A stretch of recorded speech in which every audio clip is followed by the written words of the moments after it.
ओम श्री साईनाथाय नमः। ओम श्री साईनाथाय नमः। ओम श्री साईनाथाय नमः।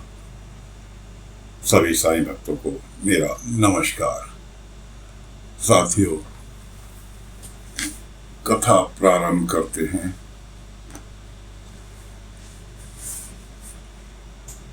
जैसा कि पिछले भाग में आपको सुनाया कि पंडरी की जमीन बाबा ने वापस दिला दी।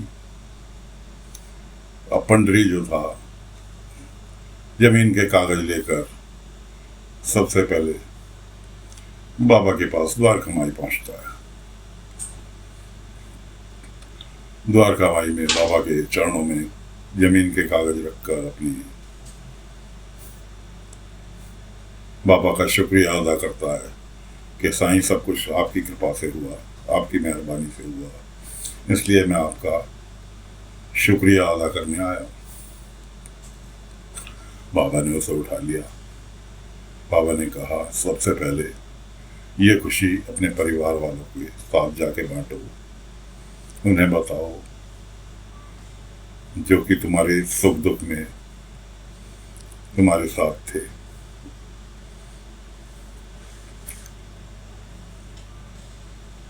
कि साईं मुझे आशीर्वाद दो। बाबा ने कहा, आशीर्वाद मेरा हमेशा तुम्हारे साथ है, लेकिन कभी भी किसी भी संकट में हो आत्महत्या करने की कभी मत सोचना, जो तुम करने जा रहे थे। बाबा ने उसे वहां से आशीर्वाद के साथ अपने विदा कर दिया। फिर लौट कर आया वो कि साईं सब कुछ तो ठीक है, लेकिन मेरे पास तो एक ही बैल है, कैसे जोतूंगा खेत? बीज बोने के लिए समय कम है, बीज भी नहीं है, बीज लाने के लिए पैसे भी नहीं है। बाबा ने कहा, पहले खेत तो जोतो, बीज की भी व्यवस्था हो जाएगी।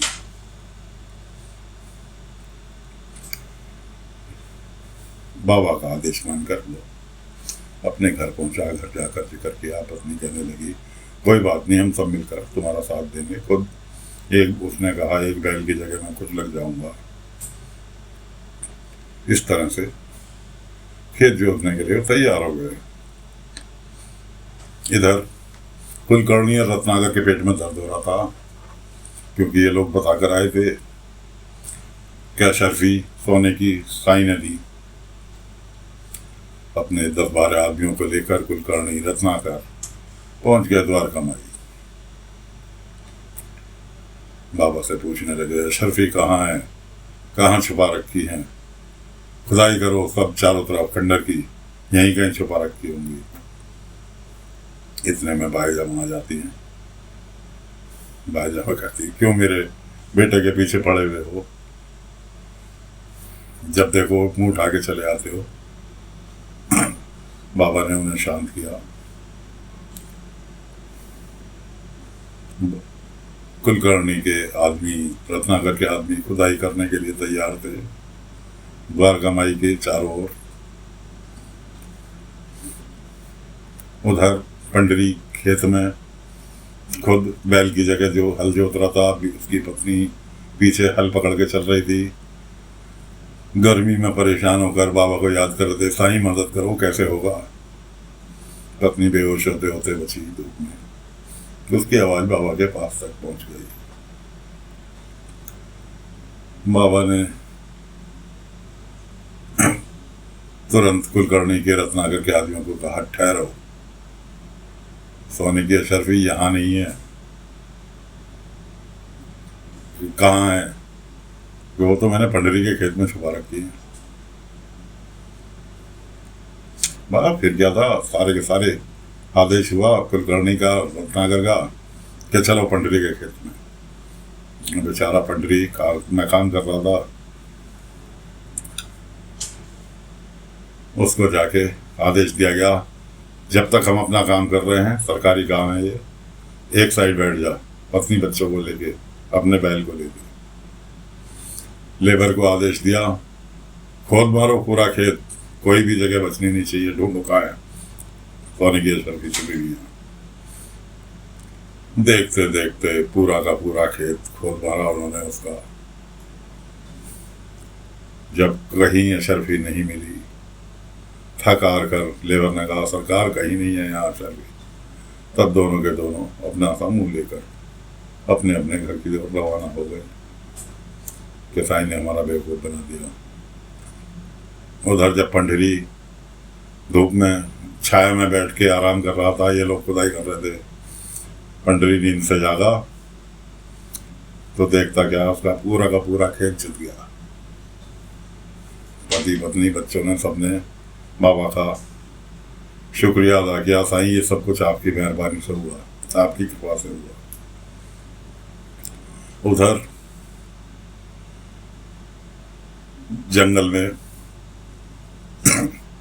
बच्चे खेल रहे थे। एंट्री होती है एक दिलावर खान नाम के शख्स की। बच्चे उसे भूत समझ बैठते हैं क्योंकि उसकी वेशभूषा ही ऐसी थी।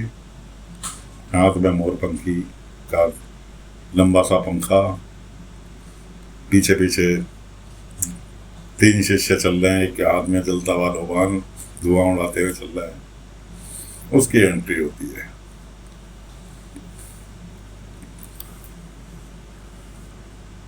रुकते कहाँ हैं? पानी पीने के लिए, जो कि बाबा के द्वारा स्थापित करवाया गया था। नीम गांव के सेठ के द्वारा पानी का प्याऊ वहां रुकते हैं। मुलाकात वहां बाबा से हो जाती है, आपस में झड़प भी होती है, लेकिन फिर निकल लेते हैं अपने। अब शिरडी में दिलावर खान का प्रवेश होता है। ढूंढ कर जगह तलाश करते करते रुकने की पहुंच जाते हैं द्वारका माई। दिलावर कहता हाँ ये जगह मेरे लिए अच्छी है, हवा भी आएगी, ये भी आएगा, वो भी आएगा। जाके दिलावर खान अपना डेरा जमा लेता है। बाबा पहुंचते हैं, भिक्षाटन से लौट के दिलावर खान पहचान लेता है। बाबा का सामान सब उठा के एक कोने में रख देता है। बाबा से कहता है कि अगर तुझे यहाँ रहना है तो देख वो कोना है, वहाँ बिछा बैठ, कुछ भी कर, इसके अलावा तेरे लिए और कोई जगह नहीं है, यहाँ मैं रहूँगा। बाबा शांत स्वभाव के, बाबा ने अपना वो कोना सुरक्षित कर लिया, वहीं अपना आसन बिछाया, वहीं बैठ अपना आराम करने लगे। इधर दोस्तों धूप गांव का जिक्र कथा के शुरू में के भागों में किया था।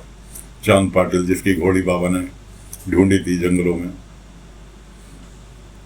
उस धूप गांव का ही एक ग्रामीण चांद पाटिल के पास पहुंचता है कि ऐसे ऐसे मेरा बैल खो गया है, कि तुम्हारी घोड़ी कैसे मिली थी, मेरा भी बैल ढूंढने में मदद करवा दो।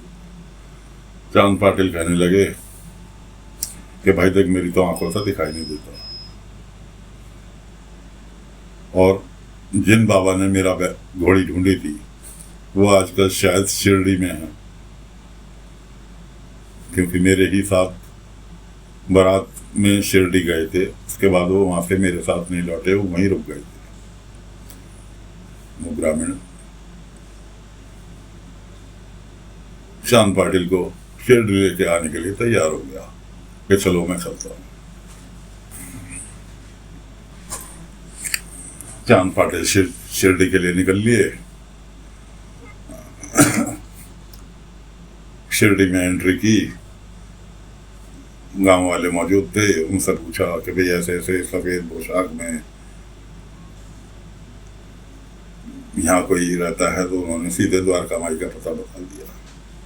अब चांद पाटिल पहुंचे, लेकिन वहाँ बाबा थे नहीं, बाबा अपने भिक्षाटन के लिए निकले हुए थे। मुलाकात होती है दिलावर से, क्योंकि बाबा के स्थान पे दिलावर बैठा था। अब चांद पाटिल को तो दिखाई नहीं देता था। ग्रामीण ने चांद पाटिल से पूछा यही बाबा हैं? उन्होंने कहा शायद, मेरे को तो दिखाई देता नहीं। दिलावर कहने लगा हाँ बोल, क्या समस्या है तेरी? कि जी मेरा बैल खो गया, शारजा नाम है उसका, और मैं उसे ढूंढने के लिए आपके पास बड़ी उम्मीद लेकर आया हूँ। वो बाबा समझ बैठा दिलावर को। दिलावर कहने लगा, तेरे को एक बहुत अच्छा टोटका बताता हूँ, यहाँ से अपने गांव की तरफ जा और अपने सिर का एक एक बाल नोच के फेंकता चला जा, घर पहुंचते पहुंचते तेरा बैल तुझे मिल जाएगा। चांद पाटिल कहने लगे, बड़ा वाहियात टोटका बताया तुमने, ऐसा कोई संभव है? यार जी, चांद पाटिल की और दिलावर की नोकझोंक होते करते वो चांद पाटिल वहां से निकल लिए, वहां से द्वारकामाई से निकल लिए, गांव में को गुजर रहे थे। तभी बाबा ने आवाज लगाई, चांद, बिना मिले नहीं जाओगे, मिलकर नहीं जाओगे। चांद पाटिल कहने लगे, ऐसी ही आवाज मुझे आज से 20 साल पहले जंगल में आई थी, वो आवाज। तो ग्रामीण कहने लगा, आवाज तो मुझे भी आ रही है। इतने में बाबा उन्हें दर्शन दे देते हैं, फिर वहीं किसी पेड़ के नीचे बैठ के बातचीत करते हैं। वो अपने बैल की दुखड़े रोता है, ग्रामीण, बाबा उसका बैल बुला देते हैं कि आवाज लगा अपने बैल को, नाम लेके, वो तुझे ढूंढ रहा है, तू उसे ढूंढ रहा है। आवाज लगाई, वो बैल शिरडी में ही मिल गया। ग्रामीण को वहां से विदा किया। ग्रामीण कहने लगा चांद पाटिल से, आप नहीं चलेंगे? चांद पाटिल ने कहा, नहीं, मैं अपने बाबा के साथ कुछ दिन यहीं बिताना चाहूंगा। अब दोस्तों, चांद पाटिल ने सुना बाबा का, वो तो बाबा ही बाबा जपता था, उसे नाम नहीं पता था, क्योंकि नाम तो मालसापति ने शिरडी आने के बाद दिया था, वो तो बाबा ही बाबा जपता था। तो उसने साईं नाम सुना तो कहने लगा, आप ये साईं आपको कह रहे हैं? कि हाँ, कि पब्लिक लोग बाग मुझे इसी नाम से पुकारते हैं यहाँ। चांद पाटिल कहने लगे, लेकिन मैं तो आपको बाबा ही कहूँगा। बाबा ने कहा, जो श्रद्धा से दिल से निकले वही मुझे मंजूर है। अब चांद पाटिल जो थे, बाबा के साथ द्वारका माई आ गए। द्वारका माई में चांद पाटिल की पहले ही झड़प हो चुकी थी दिलावर से। बाबा के साथ में देखकर और ज़्यादा दिलावर बिगड़ गया। दिलावर ने यहाँ तक कि चांद पाटिल को मारने के लिए डंडा उठा लिया। बाबा बीच में आ गए। दिलावर कहने लगा, तू रोकेगा अब इसमें? बाबा ने कहा, नहीं, मैं रोकूंगा नहीं। लेकिन उसके बाद चांद पाटिल को समझाया। चांद पाटिल से कहा, तुमने इसके साथ गलत वे में बात करी, इसलिए माफी मांग लो। चांद पाटिल ने हाथ तो माफी मांग ली। अब वो चांद पाटिल बाबा के पास बैठे हैं। चांद पाटिल बाबा के लिए मिठाई लेकर आए थे अपने गांव से, अपने बाबा को मिठाई खिलाऊंगा।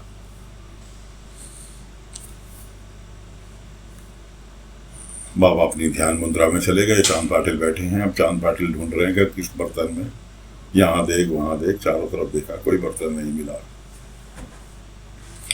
उधर दिलावर और उसके शिष्य जो हैं चांद पाटिल को सबक सिखाने का प्रोग्राम बना रहे हैं कि इसने, गुरुजी तुम्हारे साथ, उस्ताद तुम्हारे साथ बदतमीजी की, इसलिए इसे सबक तो सिखाना पड़ेगा। खैर दिलावर ने भी उनकी हाँ में हाँ मिलाई। इतने में चांद पाटिल को कहीं बर्तन नहीं मिला तो उसका शिष्य उठा, क्या ढूंढ रहे हो? उन्होंने कहा, कोई बाबा के लिए मिठाई लाया हूँ, कोई बर्तन यहाँ है? है नहीं। उन्होंने कहा, चलो, कोई मैंने बाजार देखा है, वहाँ से ले आते हैं। चांद पाटिल ने कहा, मुझे तो कुछ नजर आता नहीं, दिखाई नहीं देता, कैसे चल सकता हूँ? उन्होंने कहा, मैं हूं ना, साथ में चलो। और वो ले गया जंगलों में। चांद पाटिल को बातों में लगा के ले गया जंगलों में। बहस होते होते चांद पाटिल की और दिलावर के शिष्य की एक पहुंच गया खाई के पास। दिलावर का शिष्य कहने लगा, तुझे अपने बाबा पे इतना भरोसा है कि वो तेरे को बचाता है, बचाएगा, खुद जा इसमें। चांद पाटिल कहने लगे, हाँ, मुझे अपने बाबा पे पूरा यकीन है, वो मुझे बचाएंगे। और ले मैं चला कूदने। बाबा को याद किया, ध्यान किया बाबा का, और वो खाई की तरह पढ़ लिया। चांद पाटिल का वो दिलावर का शिष्य जो था, वो तो खाली उकसाने पर बस से कह रहा था। जब वो चले कूदने के लिए, उन्होंने लगा अबे रुक जा भाई, मैं तो ऐसे ही कह रहा था, तू तो सच में कूदने। चांद पाटिल नहीं रुके, उन कहने लगे आज मैं अपने बाबा पर यकीन करना चाहता हूँ कि मेरा यकीन सही है, ये झूठा है, कि मैं कूद के ही मानूंगा। अगर मेरा यकीन सच्चा है कि मेरे बाबा मेरी मदद करेंगे तो बाबा ही मुझे बचाएंगे। इतना कहते हुए चांद पाटिल ने बाबा बाबा बाबा बाबा रटते रटते खाई में छलांग लगा दी। अब जब कोई बाबा को पुकारता है तो बाबा के पास तक तो आवाज़ दोस्तों पहुंची जाती है। बाबा ध्यान मुद्रा में बैठे थे, बाबा ने आवाज़ सुनी, बाबा ने तुरंत हाथ आगे बढ़ा दिया चांद पाटिल को रोकने के लिए।